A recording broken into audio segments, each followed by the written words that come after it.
안녕하세요. 오늘 조문 스터디 48조부터 시작하겠습니다. 자, 48조 보시죠.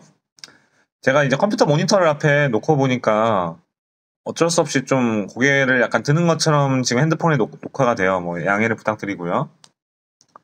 그냥 저도 뭐 국가법령정보 그 상표법 펴놓고 하는 거거든요. 그래서 자, 48조 보시면 출원의 승계 및 분할 이전인데, 자, 출원을 내가 이전할 수 있나요, 일단?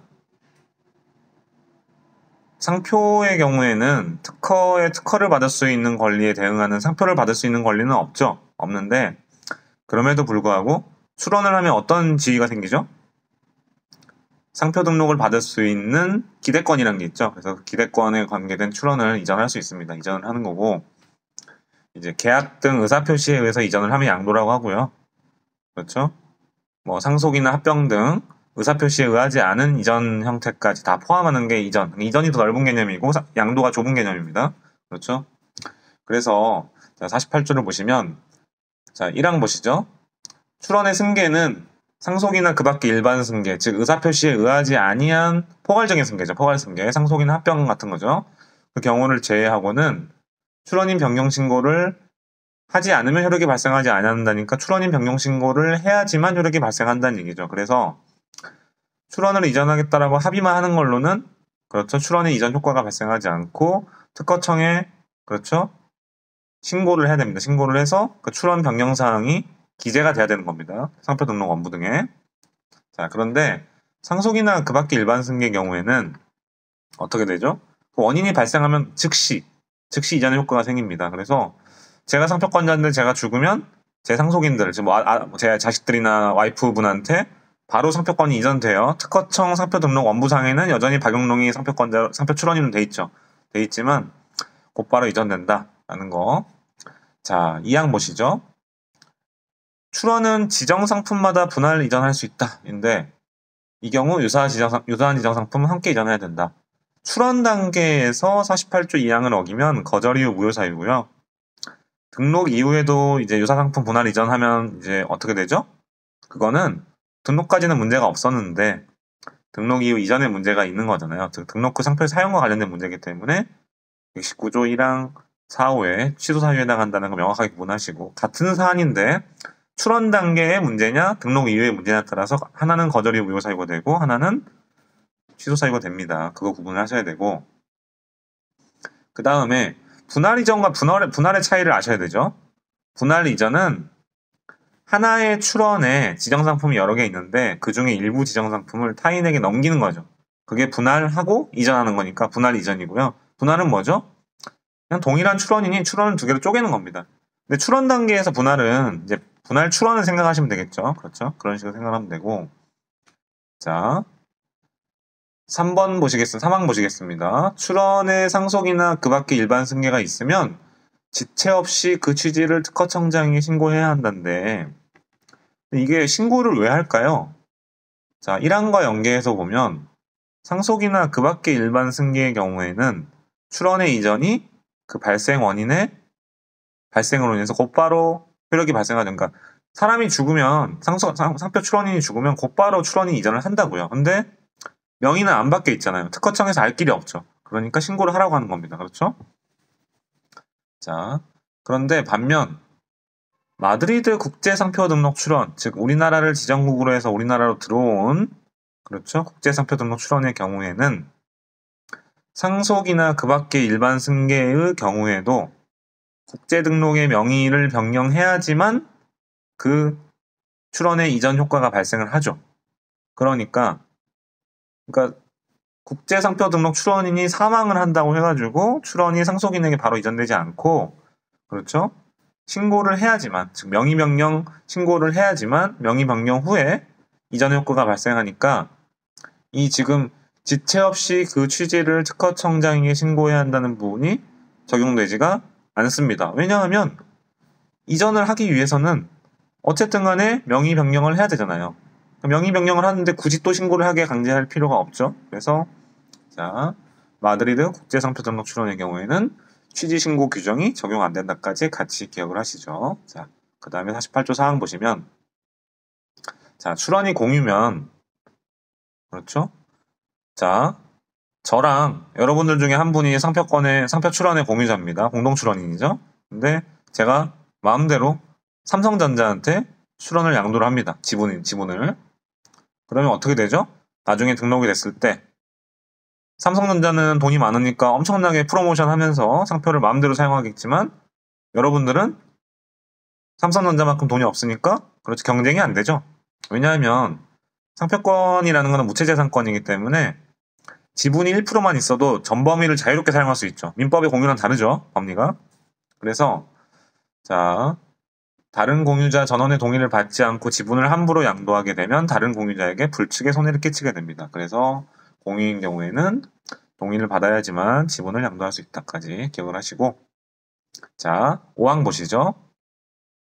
제2항에 따라 출원이 분할 이전됐습니다. 그러면 어떻게 된다고요? 최초 출원할 때, 그렇죠? 출원한 것으로 본다. 뭐 당연한 얘기죠. 출원일을 늦춘다는 건 말이 안 되는 거고, 그 다음에 조합구성권 주장이나 출원시 특례를 적용하는 경우에는 그러하지 아니하다까지 기억하고 가시면 되겠습니다. 자, 그 다음에 6항 보시죠. 이 그러하지 아니하다 의미가 뭡니까? 조금 설명드릴까요? 그렇죠? 자, 우선권 주장의 효과가 미치고요, 일단. 그 다음에 우선권 주장의 취지 이런 것들도 이미 주장한 게 있으면 그대로 미친다. 뭐 이런 얘기로 생각하시면 되겠습니다. 자, 그래서 6항 가시죠. 그 다음에 다음 각 호 어느 하나에 해당하는 출원은 양도할 수 없다. 양도가 제한되는 게 있죠. 양도가 제한되는 건 뭐죠? 출원인 적격 자체가 제한되는 권리들. 출원인 적격에 제한이 있으니까 함부로 다른 사람한테 아무한테나 이전하면 출원인 적격 제한 취지에 어긋나는 거죠. 그래서 보시면 업무표장 등록 출원이나 34조 1항 1호 다목단서, 라목단서, 사모단서 기억나시죠? 그래서 이런 부분들은 업무와 함께 양도하는 경우에만 양도할 수 있고요. 기출문제 중에 어떤 게 있었냐면 특허청장의 허가를 받아야 된다가 있었어요. 틀린 지문으로. 근데 업무와 함께 양도하면 되는 거지 단체표장이나 증명표장처럼 특허청장의 허가까지는 필요 없다까지 잘 기억하시기 바랍니다. 기출된 지문입니다. 그 다음에 자 7항 8항 보시죠. 7항은 단체표장도 출원인 적격 제한이 있죠. 누구한테만 되죠? 누구만 출원할 수 있나요? 법인만 되죠. 법인이 아닌 개인한테 이전하면 안 되겠죠. 그래서 법인 합병 시 특허청장 허가를 받아서만 이전할 수 있다. 자, 증명표장 등록 출원은 증명 관리 능력이 있는 자만 출원인 적격이 있고요. 물론 법인의 개인도 되긴 하지만 그렇죠. 근데 증명 업무와 함께 이전하지 않으면 이전하게 하면 안 되겠죠. 그래서 특허청장의 허가, 그 다음에 업무의 이전, 그 다음에 증명표장을 등록받을 수 있는 자, 즉 증명하고 관리할 수 있는 능력이 있는 자, 이런 세 가지 요건을 모두 갖춰야지만 이전이 가능하다까지 잘 기억하시기 바랍니다. 48조는 시험에 많이 나옵니다. 실제로. 자, 그 다음에 49조 보겠습니다. 자, 정보 제공인데 정보 제공 언제까지 할 수 있나요? 법조문에 안 나와 있어요. 사실은요. 정확하게 지금 여기 보시면 누구든지 주체는 누구든지 출원 상표가 54조 각 호의 어느 하나가 뭐죠? 거절 이유. 즉 상표에서는 거절 이유, 정보 제공 사유, 이의 신청 이유가 동일한데 그렇죠? 그 취지의 정보를 증거와 함께 특허청장 또는 특허심판원장에게 제공할 수 있다는데 특허심판원장에게 제공할 일이 있나요? 스스로 한번 생각해 보시죠. 특허청장이야 그렇다 치고 특허심판원장은 정보 제공할 일이 있을까? 자, 출원 단계에서 심사관이 거절 결정을 하면 거절 결정된 지정상품 중에 전부 또는 일부를 거절 결정 불복 심판을 청구할 수 있죠. 그러면 거절 결정 불복 심판 담당 심판관 합의체는 어떻게 심리를 합니까? 거절 결정 자체가 위법한지만 심리하나요? 아니면 거절 결정 불복 심판 청구된 지정상품이 등록 가능한지 여부를 전면 재심사하는가요? 전면 재심사하죠. 그러니까 실체적으로 거절 결정 불복 심판 단계에 올라가면 심사 자체를 심판관 합의체가 하는 거잖아요. 그러니까 그렇죠. 심판 단계에서도 정보 제공, 즉 거절 이유가 있으면 정보 제공을 할 수 있어야 적절하겠죠. 그래서 특허 심판원장에게도 제공할 수 있다는 거 기억하시고 그 다음에 거절 이유와 정보 제공 이유, 이의신청 이유는 동일하다 기억하셔야 되고 그 다음에 언제까지 할 수 있냐? 등록 여부 결정 시까지. 그렇죠? 등록 결정 이후에는 못합니다. 그래서 자, 같이 기억하실 게 뭐냐? 자, 출원 공고가 되면요. 그 다음에 직권으로 심사관이 거절을 통지를 할 수 있어요. 그런데 등록 결정이 되면 출원 공고 후 직권 거절의 통지 규정은 적용이 안 되고 뭐만 됩니까? 이제 지금 개정법에 의해서 등록 결정 후 직권 재심사만 되죠. 그리고 등록 결정이 되면 등록 결정 후 직권 재심사를 심사관이 할 수는 있지만 정보 제공은 할 수 없다. 더 이상. 정보 제공하면 어떻게 됩니까? 반려됩니다. 시기 위반이라. 그래서 등록 결정 이후에 정보 제공하면 시기 위반은 그렇죠? 시행규칙에 따라서 반려된다까지 같이 기억하시면 되겠습니다. 자, 심사 보시죠. 심사. 자, 50조 보시겠습니다. 중요한 조문이 아니죠. 1항 특허청장은 심사관에게 출원 및 이의 신청을 심사하게 한다. 이의 신청은 어떻게 됩니까? 이따 나오긴 합니다만 심사관 합의체가 하죠. 심사관 합의체. 그 중에 심사장을 한 명을 선임하고 그렇죠. 그 다음에 심판관 합의체랑 차이점이 뭡니까? 심판관 합의체는 3인 또는 5인인데 심사관 합의체는 3인입니다. 3인 또는 5인 아니에요. 주의하셔야 되고. 자, 2항 보시면 심사관 자격에 관하여 필요한 사항은 대통령령을 정하는데 뭐 수험적으로 중요하진 않습니다. 5급 이상 공무원입니다. 원래는. 자, 그 다음에 자 51조 보시겠습니다. 51조 보시면 자, 특허청장은 심사에 필요하다고 인정하면 제2항에 따른 전문기관에게 다음 각호 업무를 의뢰할 수 있다. 뭐 검색, 상품 분류, 그 다음에 사용 실태 조사인데 하나도 안 중요하죠. 이 조문 하나도 안 중요합니다. 나온 적도 없을 거예요. 자, 그래서 2항 보시면 특허청장 의뢰 업무를 수행하려는 자는 전문기관 등록을 해야 되고요. 그 다음에 3항 보시면 업무를 효과적으로 수행하기 위하여 필요하다고 인정하는 경우에는 전담기관으로 하여금 그렇죠. 관리 및 평가에 관한 업무를 대응할 수 있다라는 내용. 4항 보시면 출원 심사에 필요하다고 인정하는 경우에는 그렇죠. 협조를 하거나 협조 요청을 하거나 의견을 들을 수 있다. 설마 이런 조문이 협조를 요청하거나 의견을 들어야 한다 이렇게 나오지는 않을 것 같은데 조문 자체가 안 중요하거든요. 안 중요하죠. 안 중요한데 혹시 모르니까 당연히 협조 요청이나 의견을 들을 수 있겠죠. 무조건 강제될 리가 없잖아요. 그 정도만 기억하시면 되겠습니다. 자, 5항 보시면 지리적 표시 등록 대상 품목에 대해서 지리적 표시 단체 표장, 지표 단위 출원되면 그렇죠. 지리적 표시 해당 여부에 관해서 농림축산식품부 장관과 또는 해양수산부 장관 의견을 들어야 된다는데 뭐 이런 조문이 있다 정도 스쳐보시면 됩니다. 시험 직전에 이런 조문 외우시면 안 됩니다. 51조 같은 경우 안 중요합니다. 안 중요한데 혹시 모르니까 보긴 봅니다만 나올 출제 가능성이 거의 없다고 볼 수 있어요. 자, 6항은 넘어가겠습니다. 자, 52조 보시죠. 상표 전문기관의 등록 취소인데 개인적으로는 51조보다는 52조가 그나마 중요한 것 같아요. 물론 52조도 중요하지 않습니다. 1항 보시죠. 특허청장은 51조 2항에 따른 전문기관이 1호에 해당하면 등록을 취소하여야 하며 강제 규정인 거 좀 기억하시죠? 취소하여야 하며 취소할 수 있다가 아닙니다. 제1호에 해당하면 취소하여야 하고 제2호에 해당하는 경우에는 그 등록을 취소하거나 6개월 이내의 기간을 정하여 업무의 정지를 명하여야 한다가 아니라 명할 수 있답니다. 그래서 그나마 시험 문제 나오면 그렇죠. 1호는 취소하여야 하며 그렇죠. 그러니까 즉 기속 규정이고요. 2호는 재량 규정이다 라는 것만 좀 기억을 하시죠. 1호 보시면 거짓이나 그 밖의 부정한 방법으로 등록을 했다. 전문기관 등록을 했다. 뭐 치명적이죠. 그렇죠. 2호 51조 6항에 따른 등록 기준에 적합하지 아니하게 된 경우는 명할 수 있다. 이것만 좀 기억하시면 되지 않을까 싶습니다. 그 다음에 2항 보시면 특허청장은 등록을 취소하거나 업무 정지 명하려면 청문을 하여야 한다. 청문을 할 수 있다는 아니고 하여야 한다. 그 다음에 3항 보시면 행정처분 기준 절차에 관하여 산자부령으로 정한다까지 보고 넘어가겠습니다. 51조, 52조는 중요한 조문은 아니니까 시험 직전에는 점프하셔도 될 것 같습니다. 자, 53조 보시죠. 자, 심사의 순위 및 우선 심사인데 특허랑 디자인 상표랑 한 가지 차이가 있죠. 특허는 심사 청구 제도가 있는데 실용 시험도 마찬가지고요.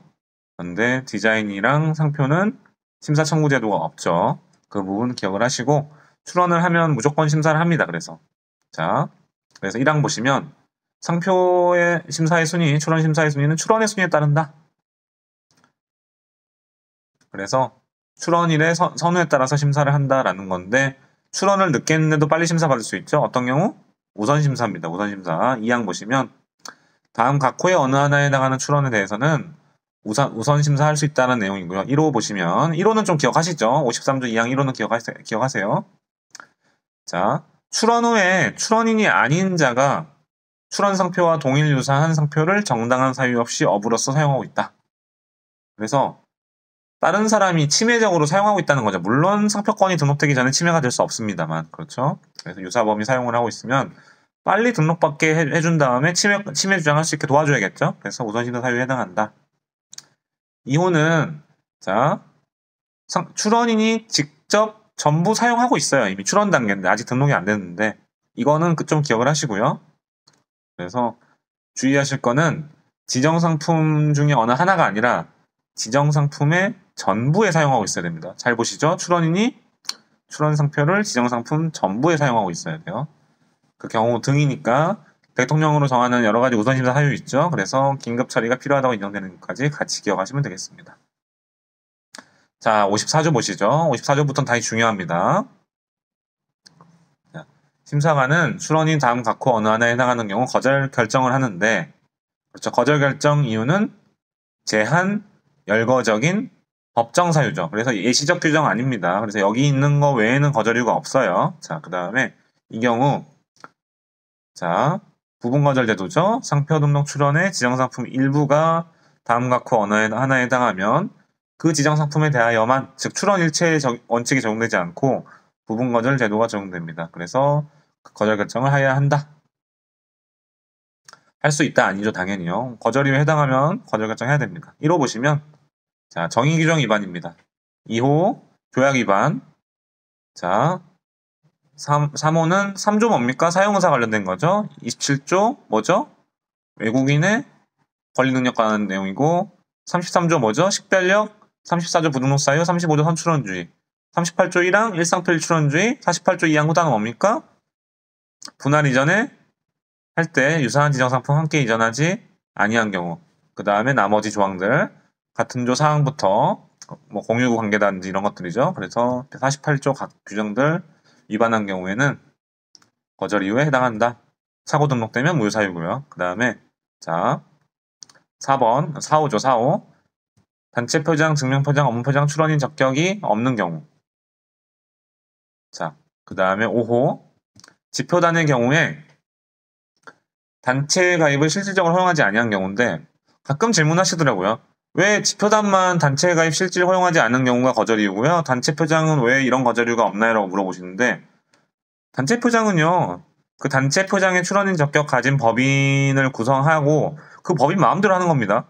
그러니까 단체 표장을 사용할 수 있는 단체원을 아무런 제한 없이 단체 표장에서 마음대로 정할 수 있고요. 그렇죠? 단체 가입을 실질적으로 허용하든 말든 자유예요. 근데 지표단은 그게 아니잖아요. 예를 들어서 제주 지역의 감귤 정당 생산업자인데 제주라는 표장 못 쓰게 하면 되겠습니까? 그렇죠? 그래서 90조에 가면 뭐가 있습니까? 90조에 가면 그렇죠? 단체원이 아니더라도 자유 사용할 수 있게 효력 제한 규정이 있고, 그 다음에 단체 가입을 하고 싶다라고 하면 실질적으로 허용을 무조건 해야 됩니다. 그렇죠? 그래서 그 부분이 있으니까 주의하시기 바랍니다.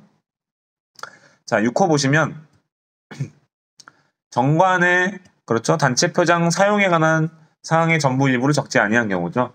그렇죠? 증명 표장의 경우에는 법인이 출원하면 정관, 개인이 출원하면 규약이죠. 그래서 사용에 관한 사항을 제대로 적어야 되는데 전부 또는 일부를 적지 않았다. 그러면 거절 이유에 해당한다. 보시면 되고요. 7호 보시면 증명 표장의 경우에 그렇죠? 역시 증명 조건을 규정을 해놨는데 정당한 사유 없이 실질적으로 사용을 허락하지 않으면 역시 규제를 해야겠죠. 그래서 증명 표장을 사용할 수 있는 자에 해당하는데 실질적으로 사용을 허락하지 않는다. 그러면 역시 그 정관의 내용이 그렇다는 얘기겠죠. 그래서 정관이나 규약의 내용이 그렇다는 얘기니까 그 경우에는 거절을 한다. 같이 기억하시면 되겠습니다. 자, 55조 가시죠. 거절 이유 통지. 자, 거절 이유 통지 언제 합니까? 우리가 출원인이 출원을 했는데 54조에 거절 이유가 있어요. 그러면 곧바로 거절 결정할 수 있나요? 없죠. 거절 결정을 곧바로 하면 출원인의 절차권 보장을 하지 않는 게 되기 때문에 자, 출원인의 절차권을 보장하기 위해서 일단 거절 결정 전에 거절의 통지를 미리 해야 됩니다. 의무예요, 의무. 안 하면 안 됩니다. 안 하면 해당 거절 결정은 아무리 실체적으로 적법하더라도 내용이 적법해도 무조건 절차를 지키지 않은 것 자체로 위법입니다. 예를 들어 이런 거죠. 자, 거절 결정을 했는데 거절의 통지를 한 적이 없어요. 그럼 만약에 거절 결정 불복 심판을 청구했다. 근데 실제로 식별력이 없는 상표예요. 그럼에도 불구하고 거절 결정 무조건 취소됩니다. 절차적 기속 규정에 위반되기 때문에 그렇죠. 자, 그래서 자, 1항 보시면 심사관은 다음 각호의 어느 하나에 해당하면 출원인에게 미리 거절을 통지를 해야 됩니다. 해야 돼요. 할 수 있다 아니죠. 그리고 이 경우 출원인은 산자부령으로 정하는 기간 의견서를 제출할 수 있는데 통상 2개월 줍니다. 2개월 주고요. 그 뒤에 뭐가 있죠? 해당 2개월 내에 깜빡 잊고 의견서 제출 안 하면 뭐 할 수 있습니까? 절차 계속 신청할 수 있죠. 그래서 의견서 제출 기간 만료일로부터 2개월 내에 절차 계속 신청하고 의견서 제출할 수 있다까지 같이 기억을 하시고요. 절차 계속 신청 제도도 상표법에만 있죠. 출원 일체 원칙도 상표법에만 있습니다. 자, 그래서 자 1호 보시면 54조에 따라 거절 결정하는 경우 미리 거절이 통지해라. 첫 번째. 2호 보시면 자 직권재심사 즉 등록결정은 직권재심사죠. 하여 취소된 등록결정 전에 이미 통지한 거절 이유로 거절 결정하려는 경우인데 이거는 좀 주의적 규정입니다. 이게 무슨 말이냐면요. 이 상황을 좀 상상을 해보셔야 돼요. 자, 처음에 출원 단계에서 34조 1항 7호 즉 선출원 등록상표와의 저촉을 이유로 거절 이유 통지를 합니다. 그런데 의견서를 내요. 그래서 상표가 서로 비유사합니다 주장을 했는데 그게 먹힌 거죠. 심사관이 내가 잘못 생각했구나 해가지고 출원 공고 결정 후 출원 공고를 하고 그 다음에 결국 이의 신청도 없어서 등록 결정이 됩니다. 근데 심사관이 다시 생각을 해보니까 내가 한번 거절 통지를 했다가 의견서를 받고 내가 생각이 잘못됐나라고 생각했었는데 다시 생각해보니까 명백하게 거절 이유 해당하는 것 같아요. 다시 그러면 등록 결정은 취소할 수 있죠. 이제 그렇죠? 취소를 하는데 그러면 여전히 내가 생각하는 그 심사관이 생각하는 거절 이유가 34조 1항 7호로 똑같단 말이에요. 그 경우에 이미 통지한 거절 이유니까 안 해도 되냐? 해야 되느냐 그거죠. 근데 출원인 입장에 생각하면 답이 명확합니다. 출원인 입장에서는 처음에 34조 1항 7호가 통지가 됐는데 내가 열심히 의견서를 써가지고 거절이 극복이 돼서 등록결정까지 갔는데 황당하게 취소된 거잖아요. 다시요.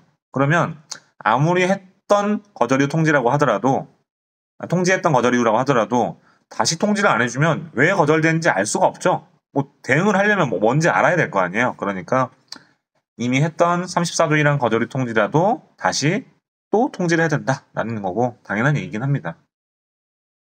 자, 2항 보시면 심사관은 제1항에 따라 거절 이유 통지 시 지정 상품별로 거절 이유와 근거를 구체적으로 적어야 됩니다. 근데 주의하실 게 하나 있어요. 이 조항이 있잖아요. 부분 거절 제도 때문에 들어온 거 아닙니다. 이 조항은 원래 있었어요. 즉 거절 이유 통지할 때는 예전에도 항상 상품별로 거절 이유와 근거를 구체적으로 적어줬습니다. 그것만 주의하시면 돼요. 그 다음에 3항 보실게요. 아까 말씀드린 거죠.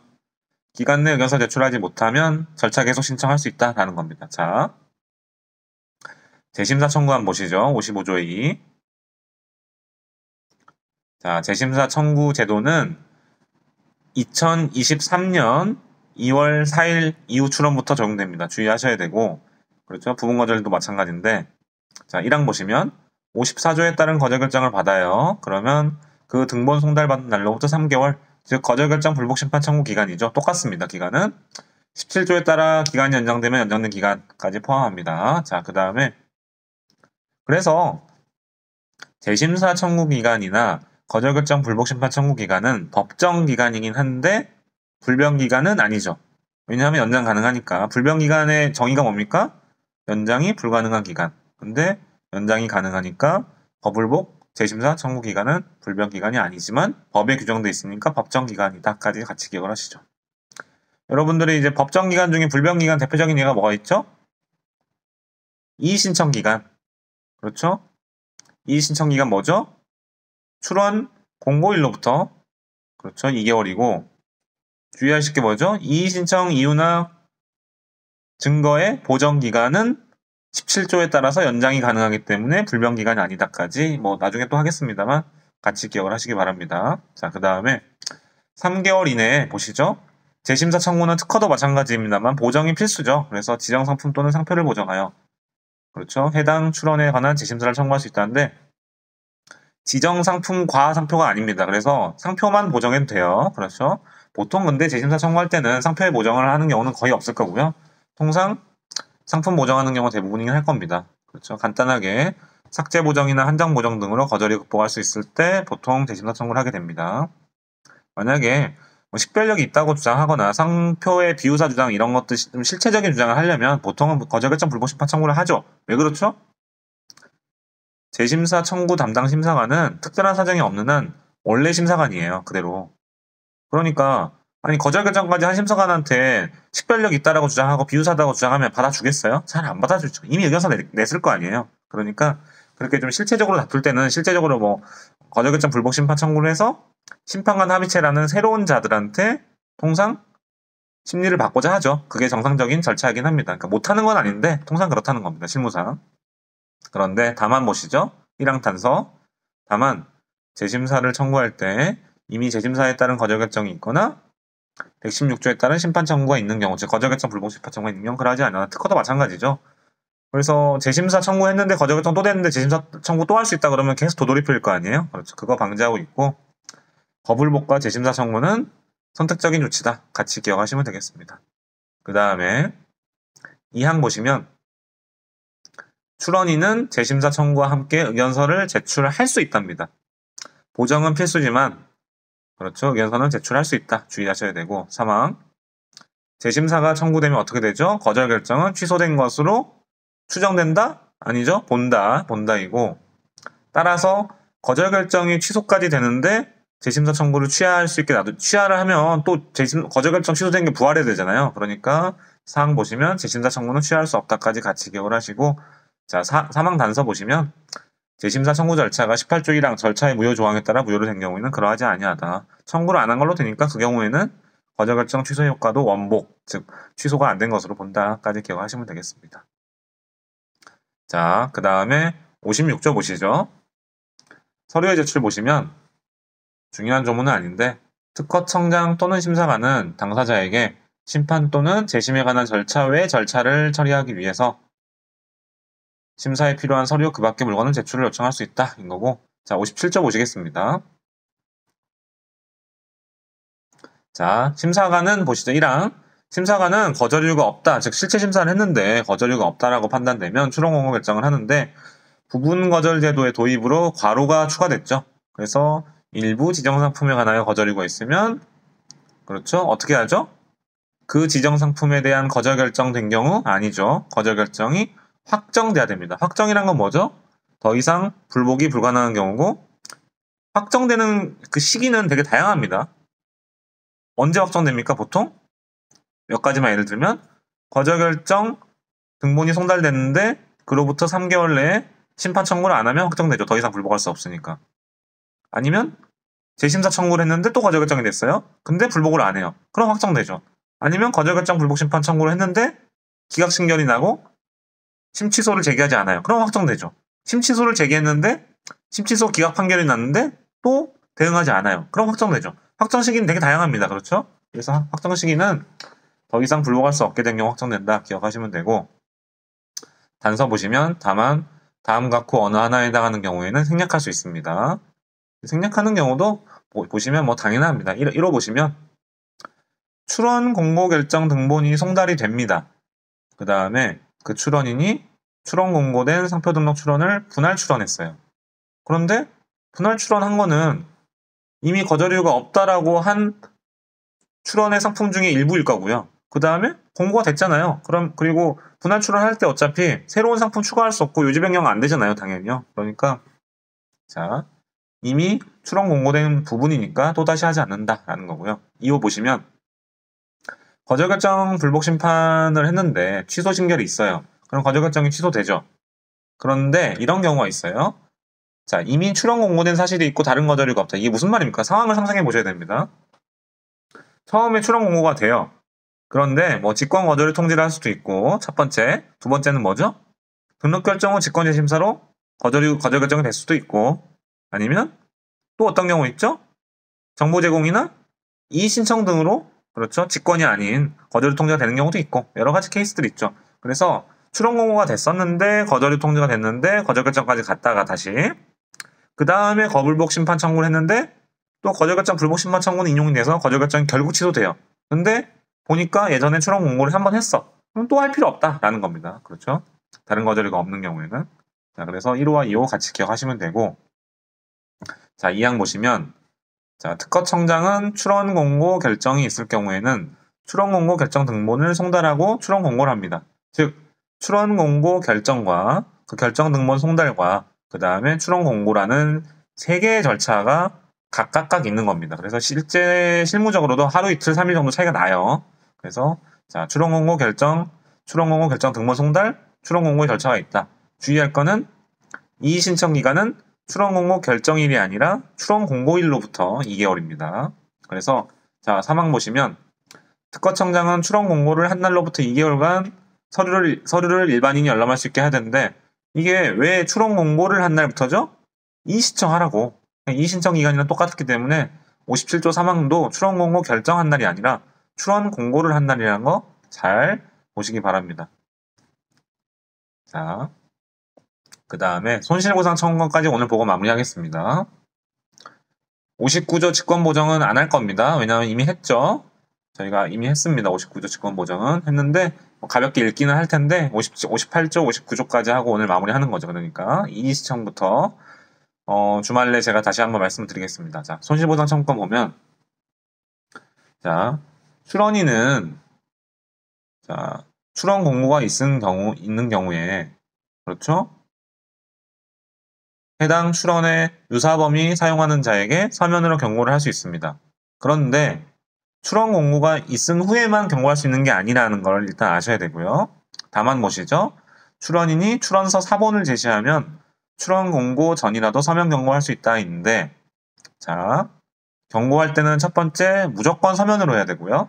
그 다음에 동일 유사 상표를 사용하는 자에게 할 수 있고요.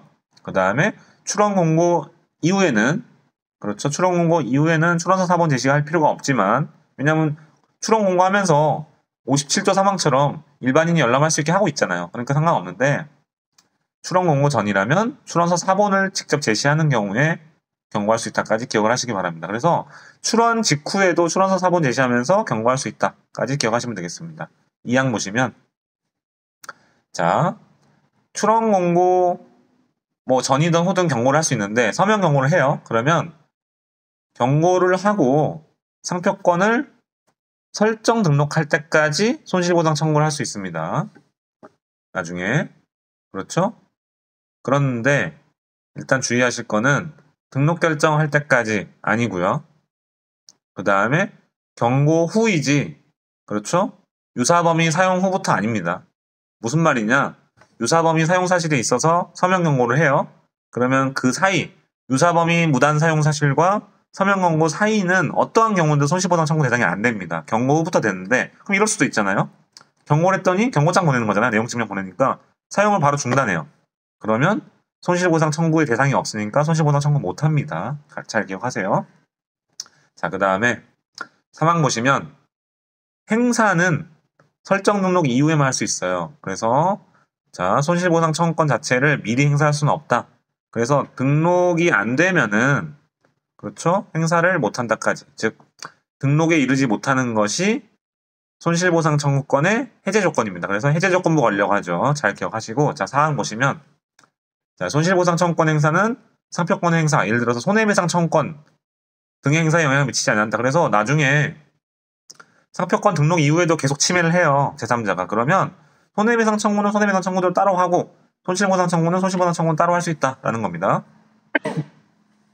그 다음에 5항 보시면 손실보상 청구권 행사하는 경우에 보호범위 등에 관하여 91조, 108조, 113조, 114조 뭐 민법 준용하는데 준용하는 조항보다 준용을 안 하는 걸 잘 알아야 돼요. 특히 중요한 게 뭐죠?